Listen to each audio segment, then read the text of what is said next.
हिंदू आहोत म्हणून दहशतवाद्यांनी पर्यटकांना गोळ्या घातल्या असं म्हणतात, पण यात काय सत्य आहे याची आपल्याला माहिती नाही।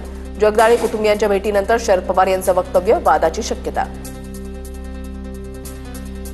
द्वारका मुस्लिम आहात असं विचारून आतंकवाद्यांनी गोळ्या घातल्या असं म्हटलं जातं। कुठल्या वेगळ्या दिशेने चाललंय हे सगळं असं म्हणतात, मला माहिती नाही काय याचं सत्य। शरद पवार काय म्हणाले हे मी ऐकलं नाही, मात्र जे पर्यटक मारले गेले त्यांचे नातेवाईक काय म्हणाले हे मी ऐकलं आहे। धर्म बघून मारलं नाही असं पवार साहेबांचं जर मत असेल तर त्यांनी पर्यटकांचे नातेवाईक काय म्हणाले हे जाऊन ऐकावं। फडणवीसांचा शरद पवारांना सल्ला।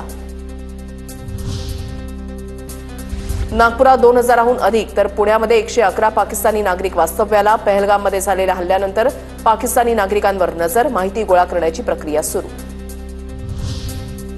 पाकिस्तानी व्हिसा असणाऱ्यांना महाराष्ट्रातून बाहेर काढणार, पाकिस्तानी नागरिकांनी देश सोडावा नाहीतर कारवाई करू।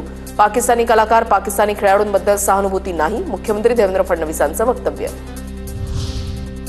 ठाकरेंची शिवसेना देशाचा इतिहास विसरली असं दुःख, मुख्यमंत्री फडणवीसांचा हल्लाबोल। ठाकरेंच्या शिवसेनेकडून मूर्खासारखी वक्तव्य, देश माफ करणार नाही, फडणवीसांचं वक्तव्य। पहलगाममधील हल्ला देशविरोधी, त्यावर राजकारण नको। देशाच्या सुरक्षेसाठी सरकारला सहकार्य करण्याची आमची भूमिका, देशवासियांनी एका विचारानं सरकारसोबत राहावं, शरद पवारांचं आवाहन। पहलगाम हल्ल्यावरून महाविकास आघाडीमध्ये मतभेद, पवार सरकारबरोबर तर ठाकरेंच्या सेनेच्या निशाण्यावर सरकार। आता दहशतवाद्यांना शोधणं महत्वाचं, कोणाला काढा असं मी बोलणार नाही। गृहमंत्र्यांच्या राजीनाम्याच्या मागणीवर पवारांचं वक्तव्य, तर राऊतांकडून गृहमंत्र्यांच्या राजीनाम्याची मागणी। उपमुख्यमंत्री एकनाथ शिंदेंकडून पहलगाम हल्ल्यामध्ये पर्यटकांचे प्राण वाचवताना मृत्युमुखी पडलेल्या आदिल शहाच्या कुटुंबियांना 5 लाख रुपयांची रोख रक्कम आणि घर बांधून देण्याची घोषणा। शिंदेंच्या प्रतिनिधींकडून आदिल शहाच्या कुटुंबियांची भेट।